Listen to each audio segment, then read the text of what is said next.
நண்பர்களே வணக்கம். நான் உங்கள் தென்னவன் பாரம்பரிய சித்த மருத்துவர். இது சிறகுகள், மூலிகை சிறகுகள்.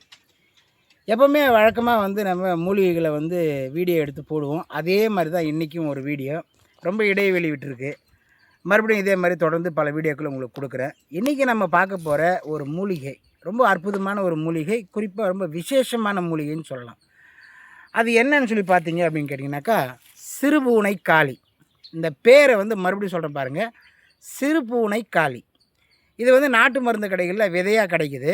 ஆனால் நம்ம டைரெக்டாக அந்த கொடியே இப்போ நம்ம பக்கத்தில் இருந்து பார்த்துட்ருக்கோம்.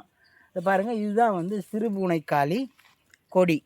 அதனுடைய பழங்கள் பார்த்திங்கன்னா பாருங்கள், இதுதான் பழம். இலைக்கு மறைவில் ஒரு பழம் இருக்கு பாருங்கள், எவ்வளோ அழகாக இருக்கு பாருங்கள். இது காட்டுமா, இதுதான் சிறுபூனை காளி பழம். இது பார்த்திங்கன்னா ஒரு ஃபுட்பால் எப்படி கவர் பண்ணி வச்சுருக்கிற மாதிரி எவ்வளோ பந்தோபஸ்தாக வச்சுருக்கு பாருங்கள். இந்த கொடி இந்த பழத்தை, இந்த பழத்தில் விதைகள் இருக்கும். அந்த விதைகள் எப்படி இருக்குன்னு பார்த்தீங்கன்னாக்கா, இது பாருங்கள், இப்படி தான் இருக்கும் அந்த விதைகள். இது ரொம்ப மிகவும் டேஸ்ட்டாக இருக்கும். இது பாருங்கள், இந்த கருப்பாக இருக்குது பாருங்கள் விதைகள். இந்த கருப்பு விதைகள் தான் நாட்டு மருந்து கடைகளில் உங்களுக்கு இந்த விதைகள் மட்டும்தான் கிடைக்கும். இந்த பழம் அதெல்லாம் கிடைக்காது. இந்த கருப்பு விதைகள் மட்டும்தான் நாட்டு மருந்து கடைகளில் கிடைக்கும். இது தான் மருந்தாகவும் மருத்துவத்துக்கு தேவையான சில விஷயங்களாகவும் இதை பயன்படுத்துகிறாங்க. இது மேலே ஒரு ஜெல் மாதிரி இருக்குது பாருங்கள், வழவழப்பாக ஒரு ஜெல்லு மாதிரி இருக்கும். இந்த ஜெல்லை நம்ம சிறு வயசில் பார்த்திங்கனாக்கா ரொம்ப விரும்பி சாப்பிடுவாங்க. இப்போவும் சாப்பிட்லாம், ஒன்றும் தப்பு கிடையாது. அந்த மாதிரியான ஒரு அற்புதமான ஒரு பழம் இது. இந்த பழத்தில் இந்த ஜெல்லை பார்த்திங்கன்னா அவ்வளோ அழகாக இருக்கும். இனிப்பு ஓவர் இனிப்பாக இருக்கும். இது நார்மலாகவே சாப்பிட்லாம். அந்த குருவிகள்லாம் ரொம்ப விரும்பி சாப்பிடக்கூடிய ஒரு அற்புதமான ஒரு பழம் இது. அடா என்ன ஒரு அருமையான ஒரு இனிப்பு! ரொம்ப அவ்வளோ அருமையாக அவ்வளோ சூப்பராக இருக்குது. அந்தளவுக்கு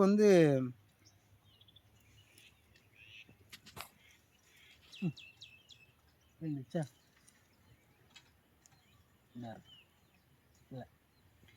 இது மாதிரி தான் இந்த பழத்தை இந்த பழத்துலேருந்து சேகரிக்கப்படக்கூடிய விதைகள் தான் நமக்கு மருத்துவத்துக்கு தேவைப்படக்கூடியதாக இருக்குது. சிறுபூனை காளி விதை அப்படின்னு சொல்லி நாட்டு மருந்து கடைகளில் கேட்டால் கண்டிப்பாக கிடைக்கும். இதை எப்படி சாப்பிட்ணும், எப்படி பயன்படுத்தணும் அப்படிங்கிறத நீங்கள் சரியான ஒரு மருத்துவருடைய ஆலோசனைப்படி நீங்கள் இதை எடுத்துக்கிட்டீங்க அப்படின்னா, இது என்ன மாதிரியான நன்மைகளை கொடுக்கும் பாருங்கள். மொத்தமே இந்த சிறுபூனை காளி தான். ஏன்னா நம்ம நாட்டு மருந்து கடைகளில் ஒரு விதையாகவும் ஒரு மெட்டீரியலாக பார்க்குறத இது ரா மெட்டீரியலாக பார்க்குறோம். இந்த இடத்துல பார்த்திங்கனாக்கா ஜென்யூனாக அப்படியே இயற்கையாக விளைஞ்சி நிற்கிது. இதனுடைய காய்கள் பார்த்திங்கன்னா அது பாருங்கள், இப்படி தான் இருக்கும். இதுக்கப்புறம் தான் அது பழுக்க ஆரம்பிக்கிறது. இதுதான் இதனுடைய காய்கள். சரி, இவ்வளோ சொல்லிட்டுருக்கீங்களே, இது என்ன மாதிரியான பயன்களை கொடுக்கக்கூடியது? இங்கே காட்டுங்க. இது என்ன மாதிரியான பயன்களை கொடுக்கக்கூடியது அப்படின்னு சொல்லி பார்த்தீங்கன்னா, இன்றைக்கி கரு உறுதல் மையங்கள் உருவாகியிருக்கு பார்த்தீங்களா, நாட்டில் எங்கே பார்த்தாலும். அந்த மாதிரியான கரு உறுதல் மையங்கள் உருவானதுக்கான காரணமே இதனுடைய பயன்பாட்டை யாருமே சரியாக தெரிஞ்சுக்காதனால தான். ஆண் பெண் இருபாலருமே தைரியமாக இதை எடுத்துக்கலாம், ஒரு பிரச்சனை இல்லை. ஆனால் கண்டிப்பாக மருத்துவருடைய ஆலோசனைப்படி இதை நீங்கள் எடுத்துக்கிட்டீங்க அப்படின்னா இதனுடைய நன்மைகள் நான் சொல்கிறேன் கேளுங்க. விந்து அணு உற்பத்தி ஆகும், நீர்த்து போயிருக்கிற விந்து கட்டிப்படுத்தும், ஆண்மையை பலப்படுத்தும், போக சக்தியை மிச்சப்படுத்தி கொடுக்கும். அதாவது சில பேர் சொல்லுவாங்க, ரொம்ப நேரமாக என்னால் பண்ண முடியல, ரொம்ப சீக்கிரமாகவே நான் என்னுடைய மனைவிக்கிட்ட தோற்று போயிடுறேன்ற மாதிரியான நபர்கள் கண்டிப்பாக இந்த சிறுபூனை காளி விதையை எடுத்துக்கலாம். மருத்துவருடைய ஆலோசனைப்படி அது எப்படி சாப்பிடணுன்ற முறை உங்களுக்கு தெரியாதுங்கிறதுனால மருத்துவருடைய ஆலோசனைப்படி நீங்கள் எடுத்திங்கன்னா அதனுடைய முறையை அவர் சொல்லுவார். நீங்கள் எப்படி பயன்படுத்தணும், எப்படி சாப்பிட்ணும், எந்த வேலையில் சாப்பிட்ணும் அப்படிங்கிற முறைகளை சொல்லுவார். இதுதான் அந்த சிறுபூனை காளி விதை. இந்த விதைகளினுடைய அந்த ஜெல் பார்த்திங்கன்னா அவ்வளோ ஒரு டேஸ்ட்டாக இருக்கும், அவ்வளோ ஒரு இனிப்பாக இருக்கும். நிறைய குருவிகள் இது அதிகமாக, பறவை இனங்கள் அதிகமாக விரும்பி சாப்பிட்ற ஒரு பழம் இது. இது பொதுவாக வெட்ட வெளிகளில், பொட்டாந்தரையில், காடுகளில் நிறையவே கிடைக்குது. ரொம்ப எளிமையாக கிடைக்கக்கூடிய ஒரு விஷயந்தான் இது. கிராமப்புறத்தில் இருக்கிறவங்களுக்கு ரொம்ப சாதாரணமாக கிடைக்கக்கூடிய ஒரு பொருள் இது. இதை எடுத்துக்கிட்டோம் அப்படின்னு சொன்னால், அதே மாதிரி பெண்கள் கரு உறுதலில் பல பிரச்சனைகள் இருக்குது. இந்த கருவுறுதல் மையங்கள் இந்த மாதிரியான விஷயங்களை அடிப்படையாக நம்ம தெரிஞ்சுக்காதனால தான் நிறைய இதை தான் மூலதனமாக ஆக்கி நிறைய பணம் பார்த்துட்ருக்காங்க. நிச்சயமாக சொல்கிறேன் பாருங்கள், இந்த சிறுபூனை காளி மட்டுமே ஒரு ஆண் சரியாக புரிஞ்சு இதனுடைய அருமையை தெரிஞ்சு எடுத்துக்கிட்டார் அப்படின்னா கண்டிப்பாக வந்து அவர் எந்த வைத்தியர்கிட்டையும் போக வேண்டிய அவசியம் இல்லை. இதனுடைய முறை வந்து எப்படி சாப்பிட்ணும் அப்படிங்கிறது மட்டும் ரொம்ப கவனமாக அதை கையாண்டார்னா நிச்சயமாக அவர் எந்த மருத்துவர்கிட்டையும் போக வேண்டிய அவசியமே இருக்காது. அந்தளவுக்கு ஆண்மை பலத்தை கொடுக்கக்கூடியது இது. நேரத்தை மிச்சப்படுத்தி கொடுக்கும். கண்டிப்பாக வந்து அந்த திக்னஸ்ன்னு சொல்லக்கூடிய டென்சிட்டி, அதாவது அடர்த்தியான ஒரு விந்தை வந்து உற்பத்தி பண்ணி கொடுக்கும். அந்தளவுக்கு மிக அற்புதமான ஆற்றல் வாய்ந்தது தான் இந்த சிறுபூனைக்காளி விதை. இதை பற்றி இன்னும் நீங்கள் நிறைய தெரிஞ்சுக்கணும் அப்படின்னு சொன்னால் என்னுடைய கமெண்ட் பாக்ஸில் வந்து கேளுங்க. கண்டிப்பாக நான் நிச்சயமாக சொல்கிறேன்.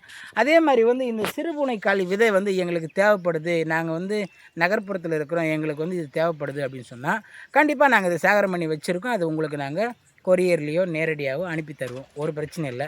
வேணுன்றவங்க ஆர்டர் பண்ணிக்கோங்க. என்னுடைய நம்பரை வந்து நான் டிஸ்பிளேயில் வைப்பேன். அந்த நம்பரை வந்து பார்த்து நீங்கள் கால் பண்ணி ஆர்டர் பண்ணி பேசிக்கலாம். நானும் இந்த பின்னாடி இருக்கிற இந்த ஏரியாவும் பார்த்திங்கனாக்கா ஃபுல்லாகவே வந்து காடு சார்ந்த பகுதி தான் இது. இந்த இடத்துல வந்து பார்த்திங்கன்னா எக்கச்சக்கமான மூலிகைகள் இருக்குது. எக்கச்சக்கமான மூலிகை, நம்ம நிற்கிற இடத்துலேருந்து எக்கச்சக்கமான மூலிகை இருக்குது. இது பார்த்திங்கன்னா ரைட்டில் பார்த்திங்கன்னா நீங்கள் அடிக்கடி நன்னாரி சர்பத் குடிப்பீங்க. நன்னாரின்னு சொல்லிட்டு கடைகளில் போய்ட்டு நன்னாரி சர்பத் குடிப்பீங்க. இந்த நன்னாரிங்கிறது இது தாங்க. இது பாருங்கள், இதுதான் வந்து நன்னாரி சர்பத்து. பக்கத்துலேயே பார்த்திங்கன்னா கட்டுக்கொடி, ஆண்மைக்கு மிக மிக ரொம்ப உகந்த ஒரு கட்டுக்கொடி இது. இது பார்த்திங்கன்னா நன்னாரி ரொம்ப உடம்பை குளிர்ச்சி பண்ணி தரக்கூடியது. அந்த மாதிரி நிறைய மூலிகைகள், இந்த மூலிகைகள் எல்லாமே வந்து பார்த்திங்கன்னா இந்த மாதிரியான பகுதிகளில் தான் வந்து நமக்கு அதிகமாக கிடைக்குது. கிராமப்புறத்தில் இருக்கிறவங்களுக்கு வந்து மூலிகை எல்லாமே வந்து பார்த்திங்கன்னா ரொம்ப சர்வசாதாரணமாக கிடைக்கக்கூடிய ஒரு விஷயங்கள். தேடி போகணும். அதே மாதிரி வந்து அதனுடைய பயன்களை வந்து நம்ம கரெக்டாக தெரிஞ்சு வச்சுருக்கணும். தெரியலைன்னா சித்த மருத்துவர்கள்ட்ட கேட்டு தெரிஞ்சு அதனுடைய பயன்பாட்டை நம்ம தெரிஞ்சுக்கிட்டோம்னா வாழ்நாள் முழுக்க வந்து நோய் நொடி இல்லாமல் ரொம்ப எளிமையாக ரொம்ப சந்தோஷமாக வாழலாம். கண்டிப்பாக வந்து சொல்கிறேன் பாருங்கள். இன்றைக்கி நம்ம பார்த்த இந்த சிறுபூனைக்காளியினுடைய விதைகள் உங்களுக்கு தேவைப்படுதுன்னா கமெண்ட் பாக்ஸில் கேளுங்க, அல்லது ஃபோன் நம்பர் எடுத்துக்கிட்டு ஆர்டர் பண்ணுங்கள். கண்டிப்பாக நான் உங்களுக்கு தரேன். இதே போல் இன்னொரு அற்புதமான ஒரு வீடியோவில் கண்டிப்பாக நான் உங்களை சந்திக்கிறேன். அதுவரை நன்றி, வணக்கம்.